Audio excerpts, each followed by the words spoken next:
So, welcome to another webinar by Atma. Hi, my name is Rena Fernandez, and I'm a consultant at Atma. It's an accelerator for education. Atma is an organization that supports education NGOs to become bigger, better, stronger by capacity building and creating systems and processes to solve common organizational development issues that they face. We started our journey in 2007 and since then have supported more than 70 organizations in their journey of excellence. At Atma, we understand the importance of shared knowledge, especially in a sector like ours where resources are already quite limited, and especially now while we are going through a pandemic. The webinar series therefore started um, as a way for us to share our perspectives and learnings and ideas about issues and dilemmas that NGOs face daily. The Atma webinar is a curated platform where we bring in speakers to share their practical experiences that could benefit other NGOs. The topics range from human resource management to program management to finance policies, any pressing topics that affect the sector as a whole.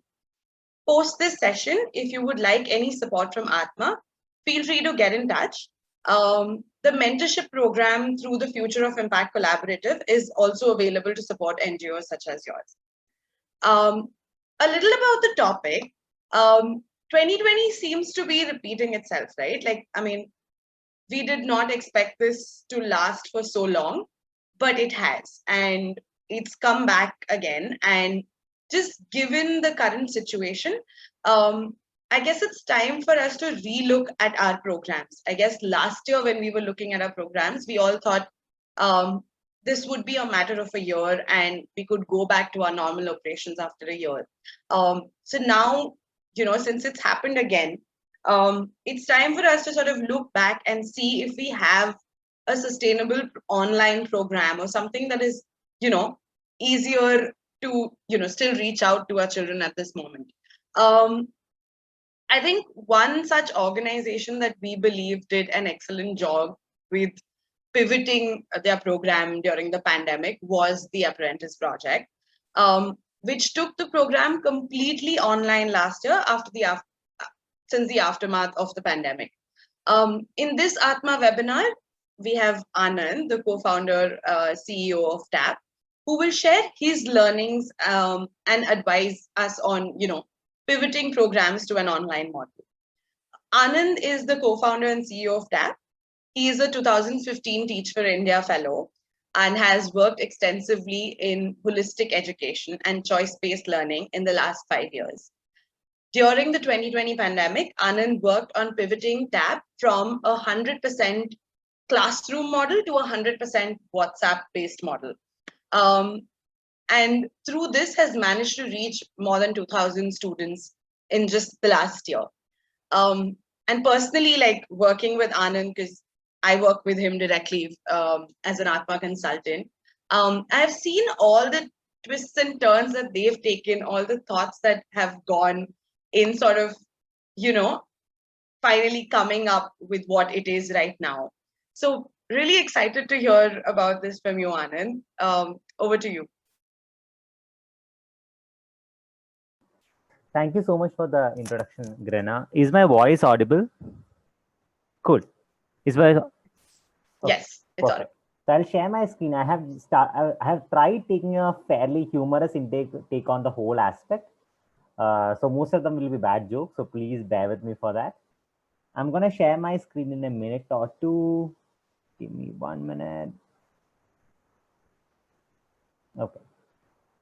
Grena, is my screen visible? Yes, it is. Oh, perfect. So I'm gonna I'm gonna combine a couple of things. I'm gonna combine what are the structures of a pivot to what we have done. So in this session, I want to majorly use TAP as an example of how we can do a pivot and majorly share from our experience. If you have any questions, please feel free to put it in the chat, and I think we can definitely take it up post the initial presentation. So I think before I start any presentation, I think one of the things that I keep at the center is the vision or the goal of the center, the immediate goal of TAP. The immediate goal of TAP is to impact 1 million children by 2030. And whatever we do is to achieve this goal and achieve this goal in a meaningful way, in such a way that the children have the skills and opportunity to succeed in the current world. So the larger problem that we see is the idea of lack of leadership or lack of social and emotional skills in children, and which eventually leads to unemployment, because if you don't teach social and emotional skills in children during school life, obviously they are not developing in their adult life. Most of the children that we work with, majorly in low income population, find education not necessary or not contextual to what they want to learn. What is the TAP model, right? The TAP model has 3 circles. We call it the golden circles. The one is choice, leadership skills, and opportunities. The choice, we give children a chance to learn what they are passionate about, which is coding, robotics, dance, theater, public speaking, visual arts. This is very similar to the elective concept that happens in the international schools or in the Western world. Through the electives, we build leadership skills, commonly called as social and emotional skills or 21st century skills or life skills in that matter. We build these skills through these art forms. So we have a TAP defined curriculum. We have an international partner called Skills Builder Framework, which help us develop these curriculum through these art forms and these skills. And along with that, we give exposure and opportunities to children, which means that what next? Once you develop the skills, once you develop these ideas, how can you showcase, how can you expose to the world that I know that I have developed these things? So again, just summarizing. So if you want to remember TAP, 3 words: choice, leadership skills, and opportunities. And this is what TAP is. I'm going to get to the idea of the pivot, right? So before pivot, as Grena said, we were a complete classroom-based learning model. Our facilitator used to go to the classroom and teach. But I think the COVID-19, in a way, when I look back, obviously in 2020, April, May, for an organization, it was really scary because we did not know what to do next. Like, we did not know what next to do because we were really confused on how the world is evolving. But COVID-19, from on a positive lens, helped to create a digital transformation in the country, a transformation which neither me nor my co-founders have even thought in the next 5 years.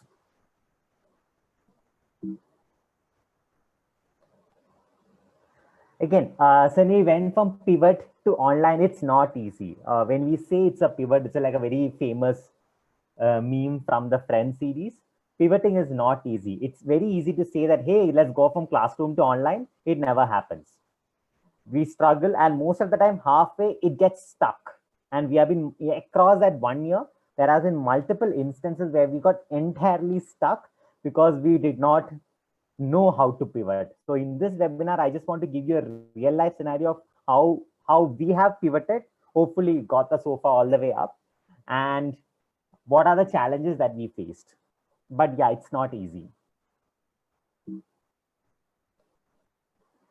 So I think one of the fundamental principles or one of the fundamental things about pivot is to focus on your vision and mission. What we have to understand is, at the end of the day, pivot is changing your delivery or the operations model. You are not moving from your vision or mission. If you are moving from your vision or mission, which sometimes in COVID scenario, we find it essential to serve our communities, mostly it can be a short-term program. And if you think a movement from vision and mission is needed for the longer perspective, then it's a larger discussion, right? But pivot in almost all for-profit, not-for-profit, service, product, it's aligned to vision and mission. It is the how that changes. So it's very important when you pivot to write down. I mean, every founder knows the vision and mission by heart, but keep it focused because it has to be aligned to the vision and mission. What changes is the how. For us, for TAP, we move from classroom to online, but our goal or our objective of teaching choice-based learning, number 1, of building leadership skills, number 2, of giving exposure has remained the same.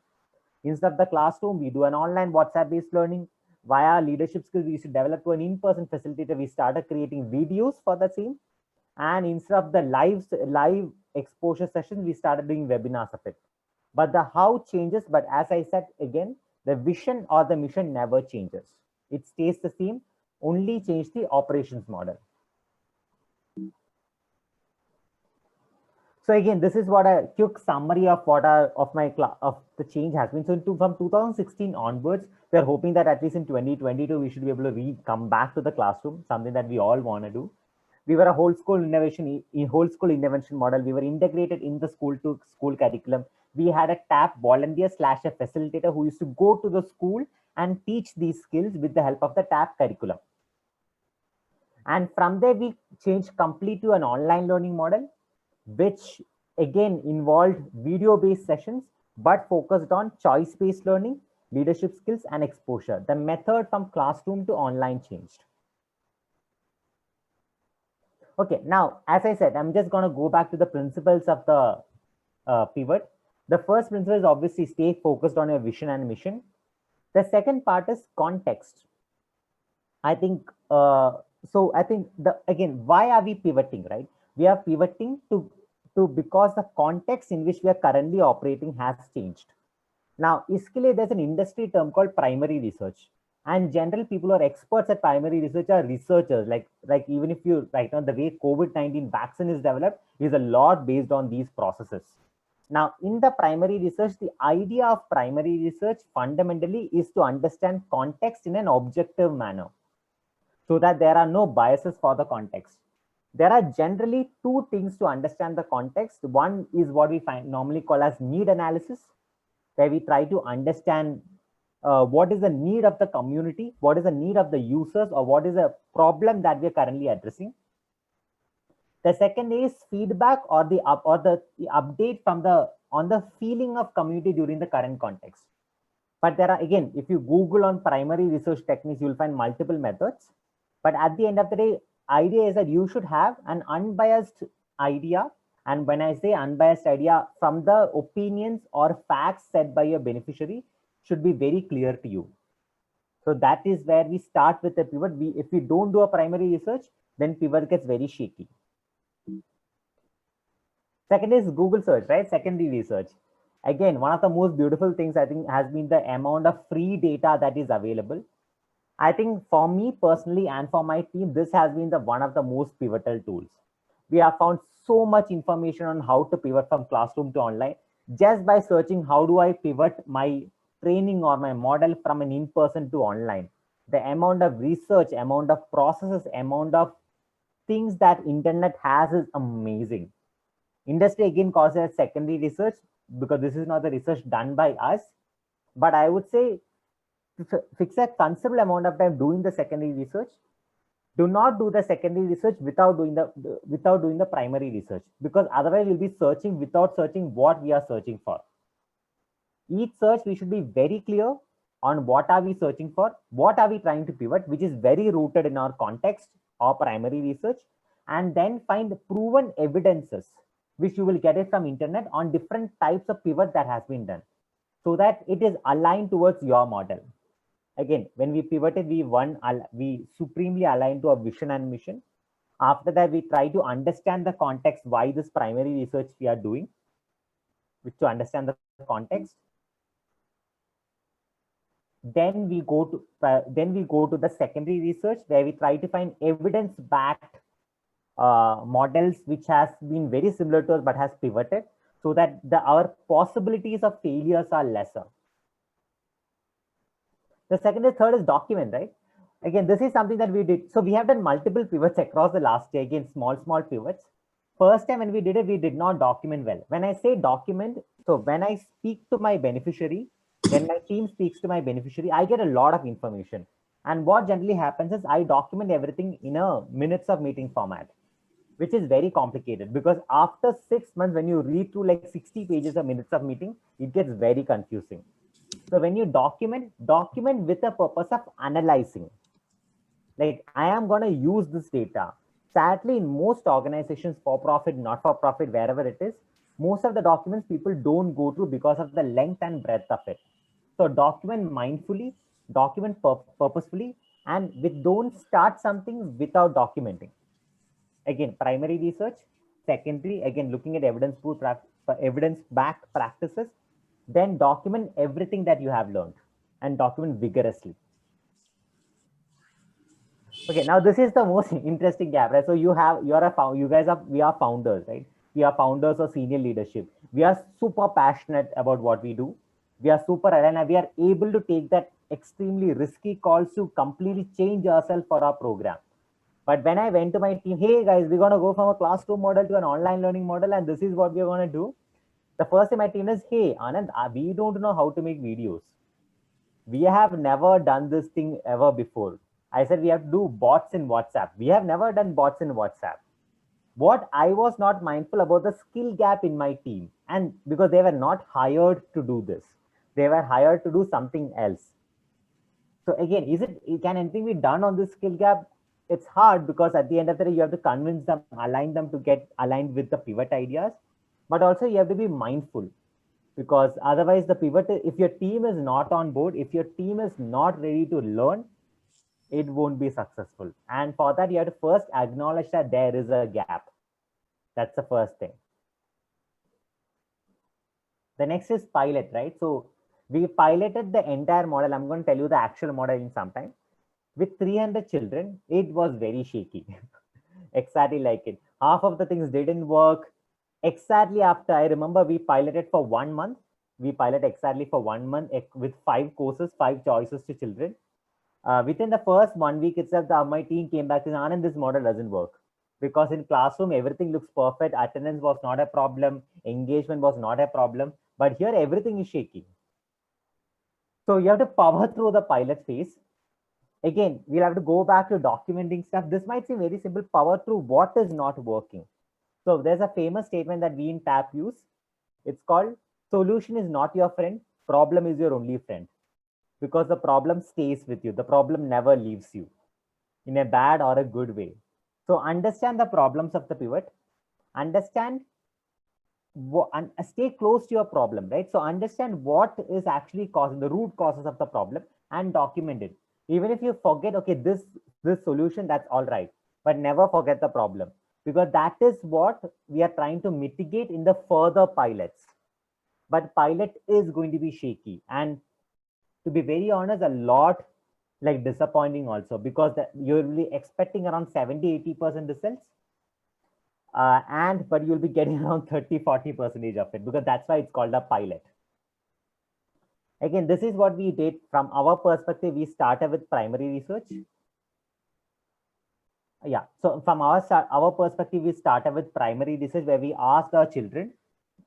Again, this happened in May 2020, I guess. Yeah, May 2020. We asked the children, how do they want to learn? What subjects do they want to learn? What is their current scenario? What is their community talking? How is lockdown affecting them? It's a completely detailed need analysis that we did from our beneficiaries, that we called as primary research, based on what we understood from our understanding of the context. We did secondary research, which means that if online learning has to be done, what are the challenges that across the world is facing? And at that time in May 2020, on a different tangent, the European countries and especially Chinese schools have already started pivoting online models. So that there was a good amount of learning that we got on what should not be done. Again, what should be done was very sketchy. At least what should not be done was very clear, which helped us at least get that 40% result of the pilot. Primary, secondary, again, learning from evidence-backed practices. Document, we vigorously, I think the first pilot, we did not document it properly. From second onwards, when we started iterating, we documented really vigorously, which means that before we started documenting, we know what we are going to analyze it. So documenting, not just to keep it as documents, but to analyze. So every instance right now of TAP, everything that we do, there is a clear process in which we have documented, in a way that if 6 months back we are looking at it, the picture of that entire year is very clear. Again, be very aware of your team's skill gap, because that's a very genuine reason. Either try to upskill them or at least be mindful about it. Otherwise, pushing someone who has never made a video to make a video is always going to be hard.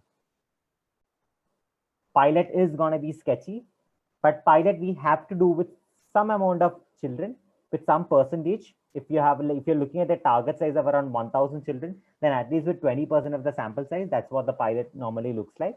And it's gonna be difficult, and you have to power through the pilot, because pilot is supposed to be very shaky. Now what did we understand from the context? So we initially, when we started the TAP online model, we started with Google Classroom, we started with Edmodo, we even started developing an app on our own. It did not work because teaching our children even Google Classroom was not easy. That's when we shifted to WhatsApp. And interestingly, we found out that WhatsApp is one of the easy way to teach. So this is a rapid assessment done by Dalberg and UNICEF, which found out that 89% of the teachers where they have assessed found WhatsApp to be most easy to teach children remotely. 52% of the children that again they have assessed have used WhatsApp for remote learning. And WhatsApp has an access of 420 million accounts in India, which means that the scale that you have with WhatsApp without installing any app is amazing. So for this, we have taken, and after this, we took the WhatsApp Business API, which is a beautiful tool in which you can do anything that you want with WhatsApp. So WhatsApp gives, again, it's a paid product from WhatsApp, but again, WhatsApp gives you access to play around with it. It's called WhatsApp Business API. So how did the TAP pivot happen? First, we created again, this is the very, like the latest version of PEP. I would say this got finalized only in Jan 2021. So it was around 6 to 7 months of iterating, I'll put like that. We created a bot from our classroom learning model for children to choose and deliver content. And this is how the bot delivers the content. Again, very easy for the child.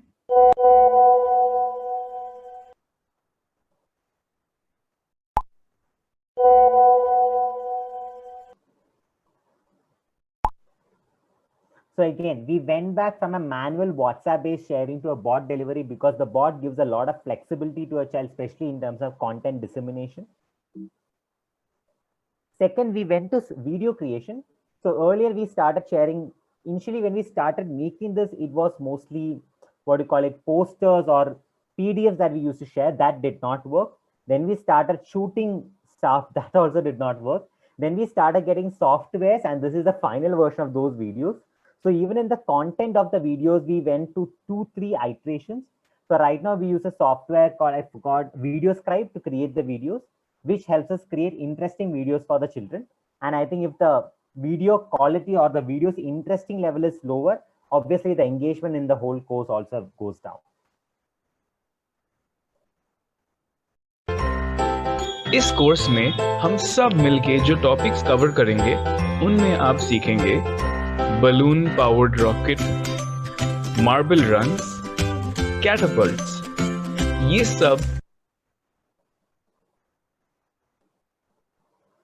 Again, then we went to WhatsApp feedback. So we use a WhatsApp group-based feedback and individual feedback. Initially, when we gave the children, we used to give children text feedback, WhatsApp text feedback. It didn't work, right? Because it's very hard to give feedback to children over WhatsApp text. Then we understood the problem was that when we asked the children, what is the problem? Obviously, we didn't understand the feedback. That is when we started giving video feedback to children, which they can again download to their WhatsApp with the help of a software called Loom. And all of these softwares was added because we was very close to what the problem is.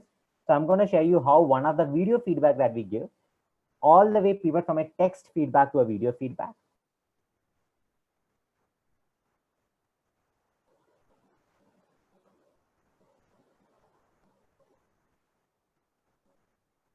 I'm sorry why the net is still slow here.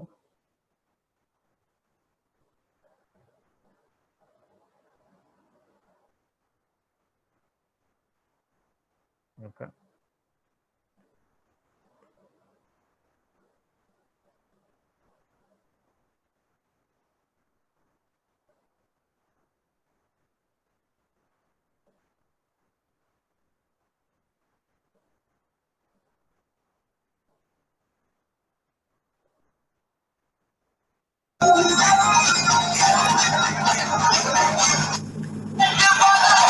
Okay, so I love the fact that you are singing and you're enjoying the dance.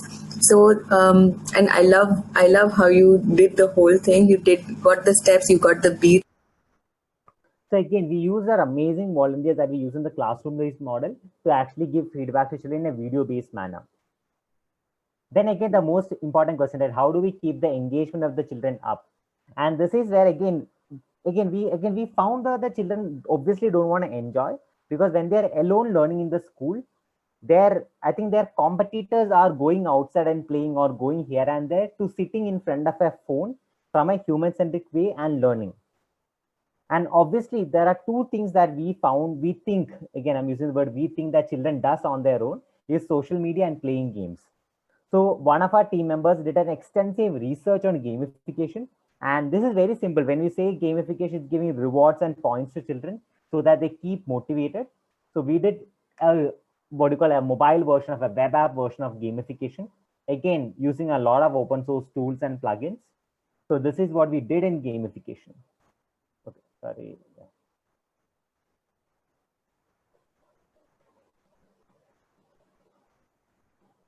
Leaderboard, point system for children, badges to children. And now we are trying to get it delivered to the WhatsApp. Right now it's in a web app. So that's what the next set of iterations that we are trying to do. Again, so we did call to a couple of models, right? So we did around 2,000 children that we worked directly. We also did a partnership model where we share the content with around 10,000 plus children, which in turn connected with around 100 plus schools across the country, majorly in Hindi and English. There were self-learning hours, there was project done by the children. And the interesting part is we were able to get around 30 to 40% of engagement in most of the models, which is double of the Coursera numbers. And 60% of the children who submitted showed an increase in skills. So a couple of things, right? So that we learned through the, I think I'm just through this whole space is the idea of balance. To be very honest, during the course of the pivot, nothing is going to be perfect. More important, there'll be more things that you think are not working that you would see. The idea, how do you balance it in such a way that you are able to keep the team's momentum up? But more than getting perfect, it's all about balance. The second is unlearning. The general problem that we faced is we started, for example, replicating a lot of things that we did in classroom learning model for the online. It doesn't work because classroom learning is a different model, online is a different model. And which started even in the content, right? Because when our team was making content, they started giving a lot of information, which when a child is studying on their own, it's hard to learn. This is where I think one of the most important lessons that we learned is to unlearn whatever we have learned, which has also been the hardest because that is in years of learning. But I think if you have to create a new pivoted model, it's very important to unlearn rather than learn. Second, we don't have a perfect pivot, right? So we are still figuring out almost, I would say, if a scale of 0 to 100, we are at around 50 to 60% of it. And there's a lot way to go.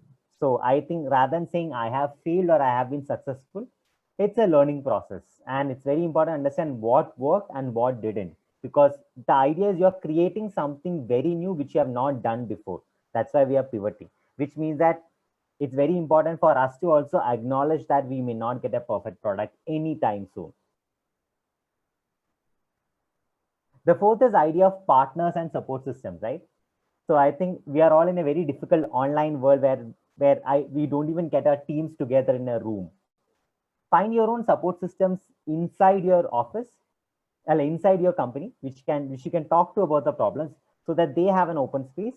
Because I think pivoting online, I think the mental difficulties of pivoting online is going to be more difficult rather than the tangible problems that we think we can solve.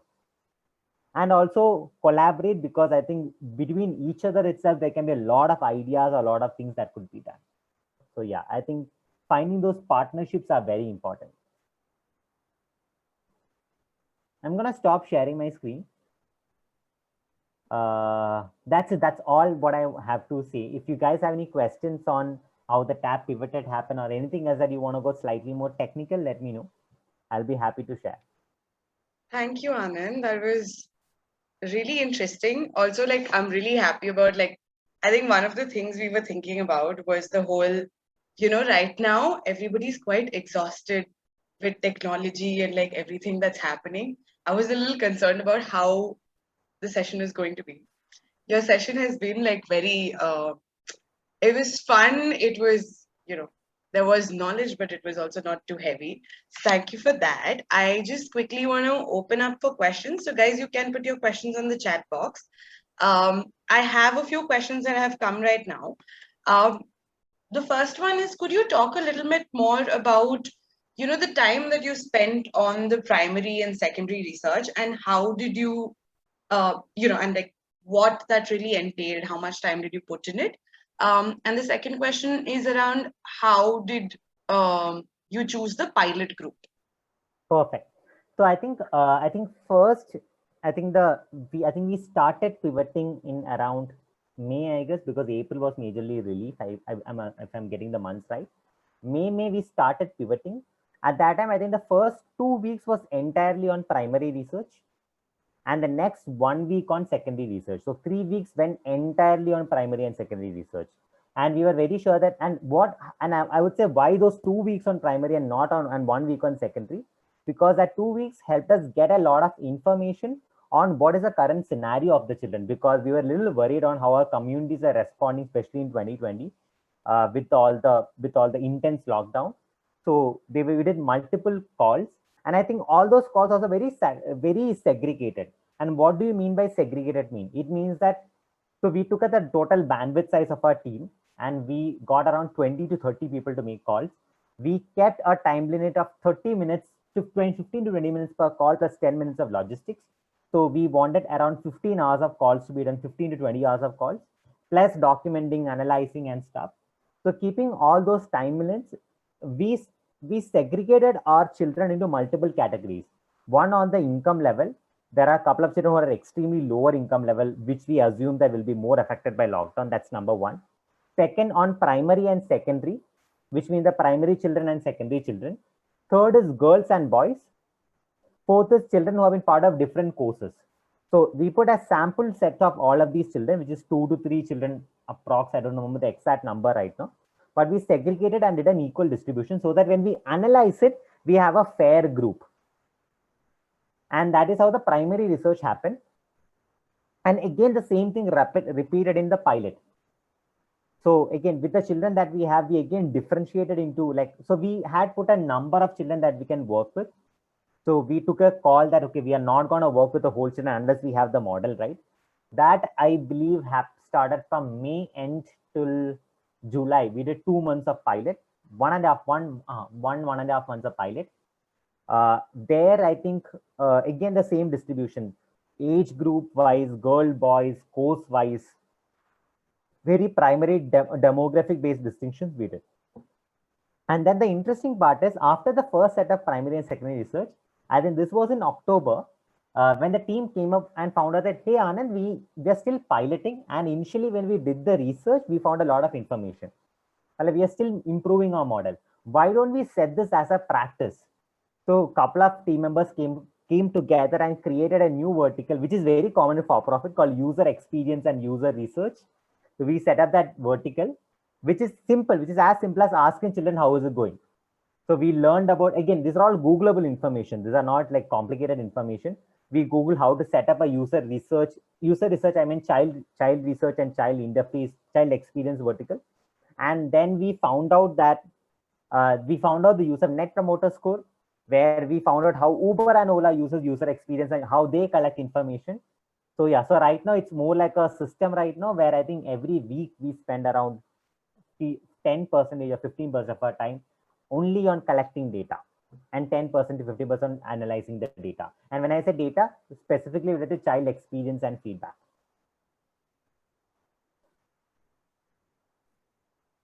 Got it. Okay. The next question is from Shweta Chari. In WhatsApp, how do you know how many kids are actually downloading the lessons and if they're actually solving the sheets? How are the kids solving these and managing their own schoolwork?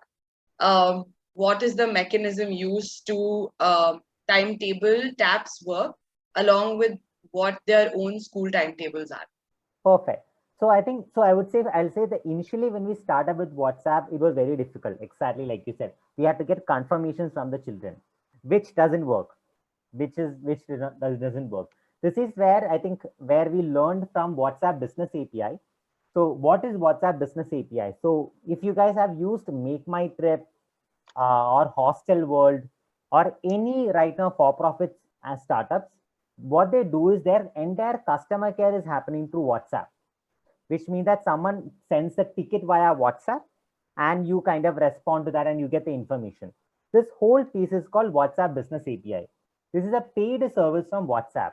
And I would say, so we found a partner called Glyphage, again, with the help of Mariel and the former CEO of TAP. She connected, former CEO of Atma, sorry.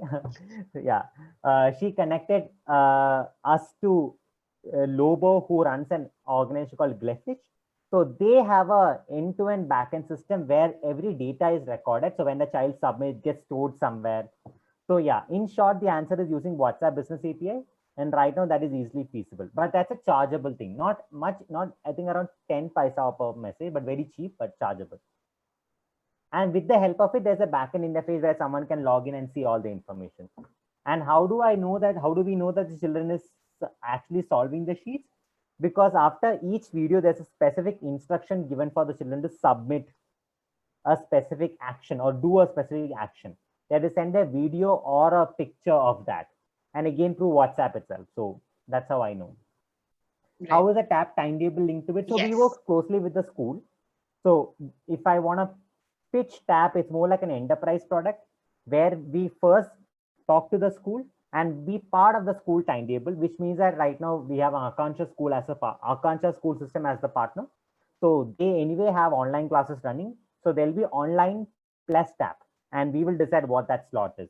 So for the children, it's all one. There is no after school or school here. Got it. All right. I think the next question was from Vinita Dhupkar. Is there any motivating and monitoring program for children in 11th and 12th standard?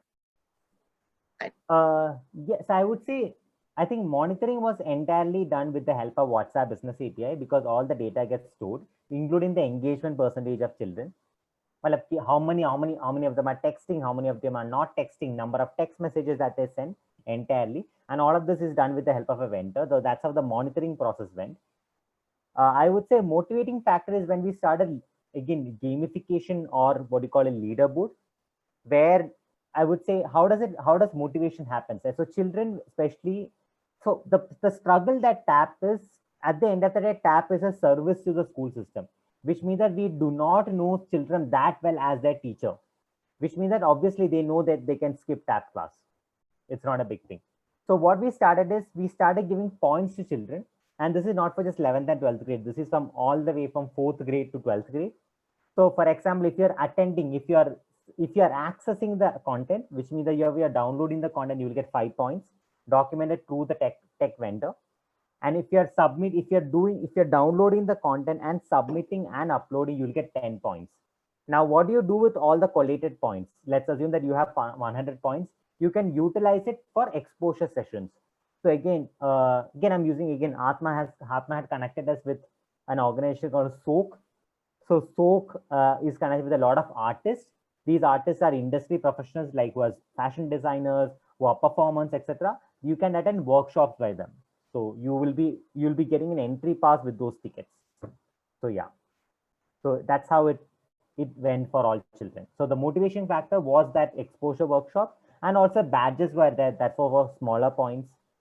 They can visibly see their points go up from their teammates. So the leaderboard was there. So yeah.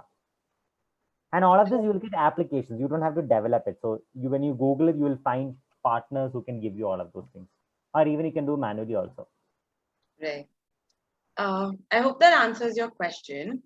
The next one is from Abhijat. He's asking, in terms of successful outcome for the program, what did you set the goal as? Since you earlier mentioned that also, like, you didn't know what it would look like, right? Like a little bit, it was still a reiterative process. So what was your successful outcome for the program at the start? Sure. So it changed after every pilot. The first pilot, I would say the outcome was to keep the children engaged, to be very honest. Because this was May and June 2020, we were not even sure whether the children will be engaged. Engaged meant active with us. So the first outcome was engagement. We want our children to be 60% be engaged, and engaged means they are responding to us, or there is some form of communication happening in either a group or a chat bot. So visible communication, that's what engagement means. Now, the second part is after we know that we have hit that engagement mile, then comes submission percentage, where they're submitting. Now, we are still struggling with submitting because that actually requires children to do it and then do it. So we are getting around 40 odd percentage submission, around 50 to 60% engagement. But yeah, that we are now figuring out other problems that we have found out with it. So yeah, I would say start with, if I want to be in a very simple school context, start with attendance. That's the first thing. Then went with submissions, and now it's the learning part. Got it. The other question is from Rahul Thomas. He asks, is the mentor support available for all registered children or based on request? Is this done on a separate app? So yeah, so we have two models as the apprentice project. One is the direct model and the partnership model. What is a partnership model? Where we share the content to a partner and then the partner does it. So our job responsibility ends over here. That's a scale model as such. Now comes the direct model, which is where we have worked with around 2,000 children across last year. So all children that is part of the direct model, there is content plus mentor support. Both are there. And that's part of the WhatsApp itself.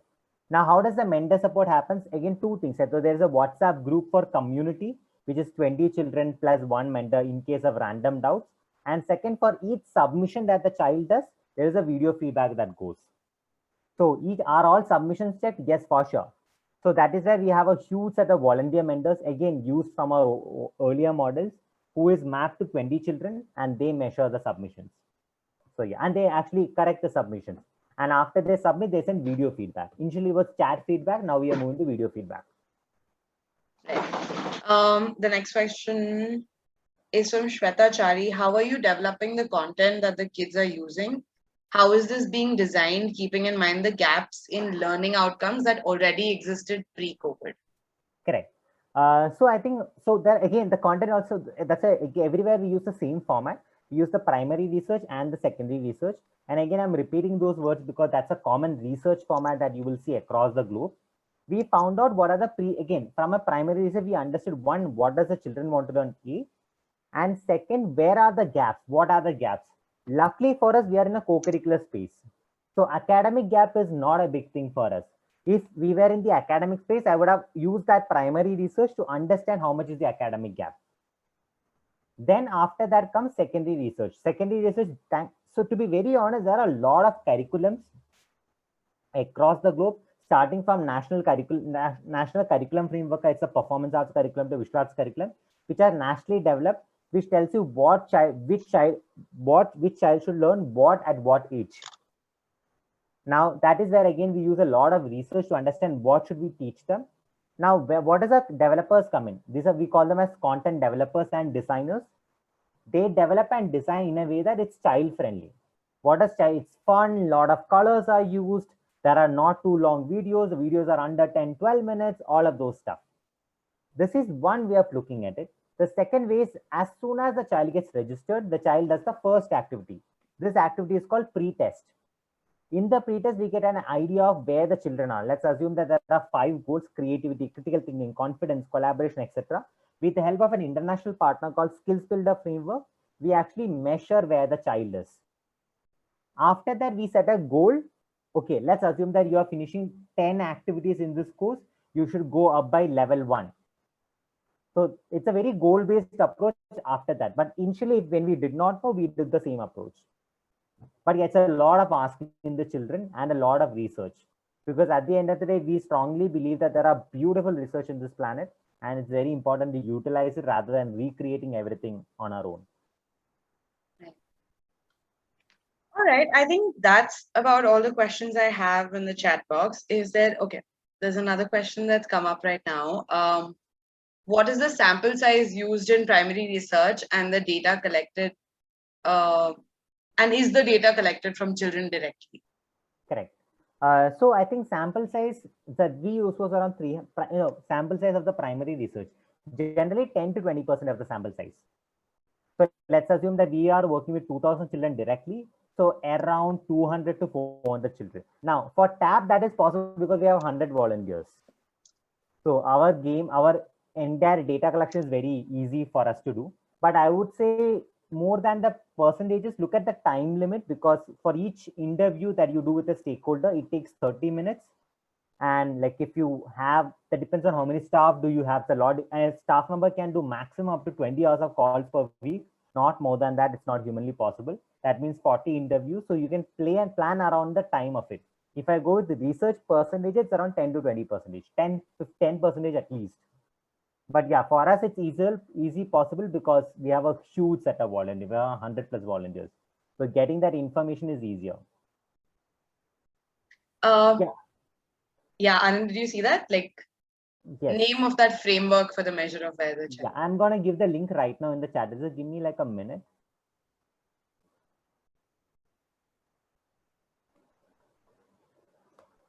So this is the skills builder framework. Again, you can use this is more easy to use. I'll put like that. So if you want to get social and emotional at a very, very deeper level, there is something called KSL, but that will require a lot more time. It's a lot more deeper approach. I'm going to share that also, but I would say rather, if you want to first understand as a good starter, I think skills builder will be easy. And they are also very much proven. So there is no problem in the authenticity of it. And data collected directly means for sure a lot of data. So starting from qualitative calls to using Net Promoter Score, which can be as simple as for each activity, are the children rating one on a star 5 rating, how much are they rating? If they're rating 3 out of 5, children generally give good ratings if it's nice. Most of the children are. If they're giving 3 or 4, which means that there is some problem. And then from there, you will have to go around with it. And this is very simple that Uber and Ola uses, or even Amazon uses. It's a very simple tool. And generally customers, children, adults, whatever it is, want to give a 5 out of 5. So if you are giving 3 out of 4 or 4 out of 4, there is some reason. So then the idea is just find those reasons, find those problems from children. Right. Thank you so much, Anand. I think this has been really interesting in terms of just like understanding. I think it was a good balance of just like the theory that y'all followed and like the logic that y'all followed, and also seeing how TAP has done it, right, was really, really interesting, I think. And thank you for that. I just quickly wanted to like summarize what was said in like, if I would put it in few words, right? Like, I think some of the things that I thought was super important for a pivot is like doing the primary and secondary research, right? Like, just like making sure you've like scoured through the internet to find all different ways in which you can do something and then figure out what's the best way. And obviously then doing the pilot, but obviously in the pilot, there's going to be, it's going to be a reiterative process. You're going to keep researching, keep figuring out new things, and keep changing things in the program and keep making it better. I think some of the learnings, like you mentioned, right? Like keeping the momentum going, just like having that balance while you're doing research, while you're doing other things, you're also like keeping the momentum going. Unlearning, I think that's very important. I think that's something that we've learned in the last year of COVID, right? Unlearn what we, like, I think all of us always thought teaching in the classroom is the only way, but we've all now done it online for the last 1 year, and it's going, right? Acknowledge failures. I think that was a very important thing that you said. Just like acknowledge that we've made mistakes, and then how do we fix that, rather than either just fixating on it or like completely ignoring it. Partnerships and collaborations. One of the things that I noticed a lot is that you have like done your research in a way also to figure out how is there a system already available and how can you use that instead of like constantly reinventing the wheel. And yeah, like, I mean, just like looking, I think that was really important, just like looking at what is available and how can you use that the best way. Thank you so much for sharing your knowledge around this and your experience around this. For the rest of the team, I think there's another last question. I think, can you please talk more about how skill gap in team can be filled? Maybe you could talk a little bit about that. In the meanwhile, I also wanted to share 2 separate feedback things. One is like a quick thing on Mentimeter. What I want you all to do is we've realized that during COVID, what has happened, especially this year, I think people are exhausted. Everybody is going through a tech exhaustion. So I just wanted to see how people are feeling so that we can accordingly decide whether we want to do a next webinar, or do you all feel like it's becoming too much and this is not something that you all have mind space for. So if you could fill that, I'll just put it on the chat box now. And the next link that I'll be sharing will be a feedback form for this particular webinar. Go ahead, Anand, you can answer that question in the meantime. So how do you build the skill? It's the most difficult question, to be very honest. It's something that we are still figuring it out. Okay, I'll tell you how I approached it. That will be easier for me to answer. So there is nothing like complete skills gap. There is always, so for example, for my content team to create videos, they already have the content expertise. It is just a format they are uncomfortable with. So I broke down all the skills gap into 3 aspects. One that you have. Second is one is teachable, which is basically making a video software and all of those stuff. Third is one you can't, which is our tech thing. So I can't get a coder today to get into my team. That's an extra expense. For the third part, mostly we use partners or vendors, which is basically whatever we can't do. For example, if there's a specific video that needs to get made, if we can't do it, we just outsource it because there's no way to solve it. The second is on the teachable part, which I think is going to be a lot more trickier, because I would say rather than the easiness of understanding, your staff will have a mindset gap from learning it. Like, I don't want to learn. I will just wait for 1 more year so that this pandemic is over. So that is going to be the biggest part. So yeah, I would say 3 aspects: outsource, teach, and just follow whatever you're doing. Got it. Guys, please fill the Mentimeter link that I have shared with you on the chat box. That's meant for, just like understanding how you feel in general about webinars at this moment. And the next link that I've just shared is for feedback for this specific webinar. So please do share your feedback so that we can improve on future webinars. Thanks a lot, Anand, for sharing everything, making time for this. I know y'all have also been quite busy, and I guess like same, right? Like everybody's going through the COVID exhaustion. So like, thank you for making time through that to share your information with everybody.